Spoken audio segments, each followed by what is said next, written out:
សួស្តីពុកម៉ែបងប្អូនទាំងអស់គ្នាតាមដាន Channel YouTube របស់ខ្ញុំថ្ងៃនេះខ្ញុំមានការៈបាសបលីមួយ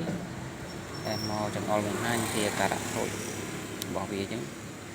យើងពុកម៉ែបងប្អូនតាមដានទស្សនាទាំងអស់គ្នានិយាយទៅភូមិអំភ្លីចេះគឺខ្ញុំធ្វើឲ្យជួយចូលរួចអស់ហើយបានខ្ញុំថតវីដេអូបង្ហាញអញ្ចឹងណាបើសិនជាយើងថតសកម្មភាពដែលយើងជួយចូលគឺវាយូរអញ្ចឹងទៅខ្ញុំវាអត់មានពេលថតអញ្ចឹងស្រាប់ការៈហូចរបស់វាគឺវាបើកមកគឺវាលឺគប់រហូតអញ្ចឹងណាវាលឺគប់អត់បាត់ទេ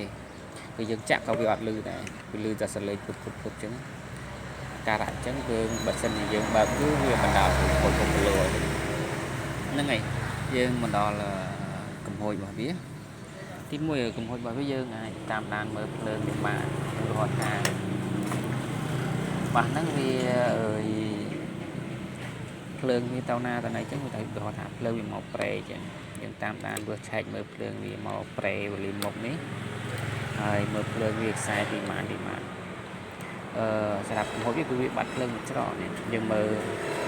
នេះវាដាក់ស្នាប់នេះស្នាប់មកប្រេមុខវាមាន in ម៉ាស់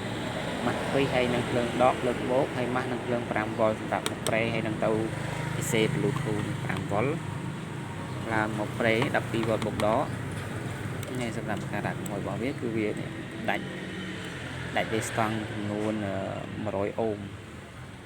ដេស្តង់ចំនួន100អូមកន្លែង100អូមនៅកន្លែងហ្នឹងដេស្តង់ភ្លើងដក100អូមវាដក25V វាចេញមកដក12ហើយចូលត្រង់ស្ទើរនេះមកគ្រាប់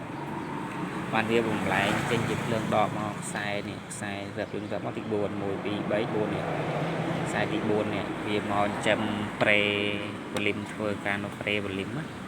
ការកំហុសវាគឺវាដាច់ទីស្តង់ហ្នឹងគឺវាបាត់ភ្លើងដកមួយច្រកវាមានតែភ្លើងបកចូលភ្លើងបូកចូលទៅហើយវាអត់លឺទេពេលដែលយើងបើកលឺភឹបរហូតអញ្ចឹងណាពេលយើងចាក់ក៏វាអត់លឺដែរលឺភឹបខ្លាំងហ្មងអញ្ចឹងយើងអាចតាមដានមើលភ្លើងវាដាច់ភ្លើង 12V នេះដាក់សញ្ញា 12V ដក 12V បូកហើយយើងមើលមកខ្សែទី1 2 3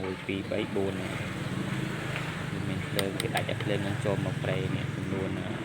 បូកដក 12V អញ្ចឹងយើងធ្វើតែភ្លើងនឹងហើយគឺវាដាក់មកដំណើរការធម្មតាគឺវាដាច់តែស្តង់100អូមនេះមកគ្រាប់តែស្តង់100អូមនេះមកគ្រាប់តែស្តង់របស់វាបិទទេប៉ុន្តែយើងដាក់តែស្តង់ចេះបានដូចគ្នាអត់អីទេឲ្យតែស្តង់100អូមហើយធំអញ្ចឹងយើងដាក់បានដូចគ្នាអត់បញ្ហាទេហ្នឹងហើយអរគុណច្រើនសម្រាប់ការតាមដាន Channel YouTube របស់ខ្ញុំចាំជួបនៅវីដេអូក្រោយ